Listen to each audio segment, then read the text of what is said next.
ഇവിടെ നറുനണ്ടി സർബത്ത് ഉണ്ടാക്കുകയാണ്. നറുനണ്ടി അങ്ങാടിക്കടയിൽ മേടിക്കാൻ കിട്ടും. അത് മേടിച്ച് ചതച്ചിട്ട് വെള്ളം തിളപ്പിച്ച്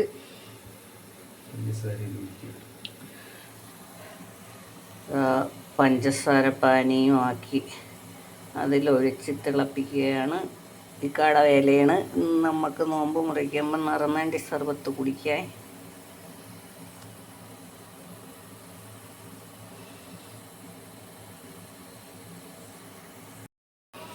ചതച്ചിട്ട് തിളപ്പിച്ച്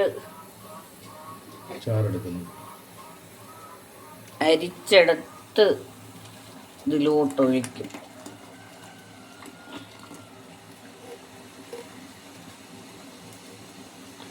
പഞ്ചാരപ്പാനിയും കുറക്കി ഒഴിച്ച് ഇതും 2-3 പ്രാവശ്യം തിളപ്പിച്ച് ഇതിലോട്ടൊഴിക്കും. അപ്പം നമ്മുടെ നറുനണ്ടി സർബത്ത് റെഡിയാവും. കട ഉണ്ടായിരുന്നപ്പോൾ ഇങ്ങനെ ഉണ്ടാക്കിയാണ് കടയിൽ കൊണ്ട് വെക്കൊണ്ടിരുന്നത്. പക്ഷേ കച്ചവടമൊന്നും ഇല്ലാതെ കടയൊക്കെ പൂട്ടേണ്ടി വന്നു. അപ്പം നോമ്പിന് നമുക്കത്തി ഉണ്ടാക്കാമെന്ന് വിചാരിച്ചിട്ട് നടന്നില്ല. നോമ്പ് തീരാറായപ്പോഴാണ്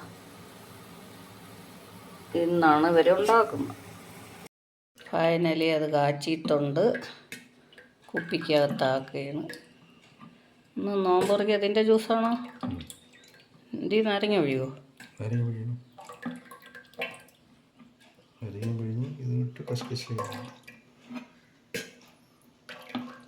കഷ്കശ വെള്ളത്തിൽ ഇടണം.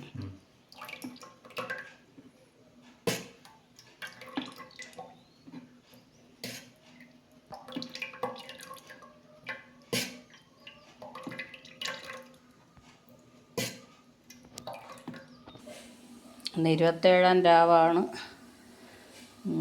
കാപ്പിയുടെ ഇടിയപ്പവും ഇറച്ചിക്കറി. എന്തെങ്കിലും മധുരം ഉണ്ടാക്കാമെന്ന് വിചാരിച്ച് നെയ്യപ്പം ഉണ്ടാക്കി നോക്കിയാണ്. ആദ്യമായിട്ട് ഉണ്ടാക്കിയാണ്. ശരിയായില്ല, നശിച്ചു പോയി. പിന്നെ ഞാൻ അതിനടുത്ത് പാത്രത്തിൽ ഒഴിച്ച് കിണ്ണത്തപ്പം പോലെ അടുപ്പി വെച്ചിട്ടുണ്ട്. എന്തരാവുമെന്ന് കണ്ടറിയാം. ഇന്നലെ മോളൊക്കെ വന്നപ്പം മേടിച്ചുകൊണ്ട് വന്നതാ വലിയ ഏത്തപ്പഴം. ഇത് എന്തര ചെയ്യാനാന്തോ. വലിയ ഒരു തണ്ണിമത്തനും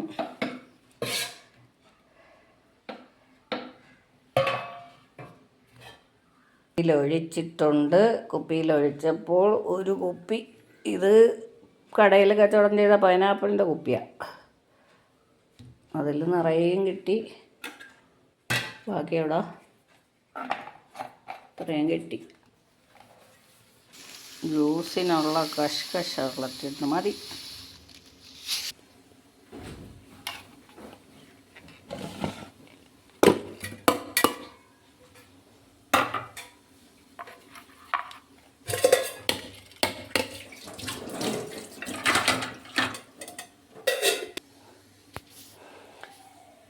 ഇന്ന് 27-ാം രാവായതുകൊണ്ട് ഇക്കായ ഞാൻ ഉന്തിത്തള്ളി പള്ളിയിലോട്ട് വിടുകയാണ്.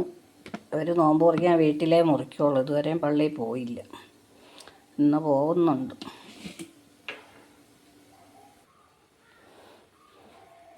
ഈ പരുവായി കിട്ടിയിട്ടുണ്ട്. ഇതിന് കല്ലുപോലെ ഇരിക്കണം എന്തോ.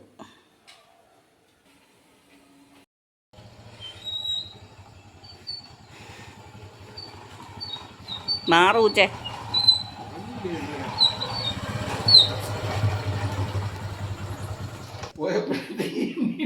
ഇങ്ങനെ 12 മണിയാവുമെന്ന് ഞാൻ അറിഞ്ഞ. ഇത്രയും നേരം ഫോൺ വിളിച്ചിട്ടും എടുക്കൂല. നാളിന് ഇന്ന് ഞാൻ പറഞ്ഞു വിട്ടതാണ്. 27-ാം രാവിലെ തറാവീനൊക്കെ പോകാൻ പറഞ്ഞ് പോയിട്ട് വന്ന സമയം 11 മണി. ഞാൻ ഇവിടെ പേടിച്ചു പോയി. ഇവിടെ നിന്ന് പള്ളിയിൽ നിന്ന് കിട്ടിയ നെച്ചോറും ഇറച്ചി. നമ്മളെ പള്ളിയിൽ ഇത്രയും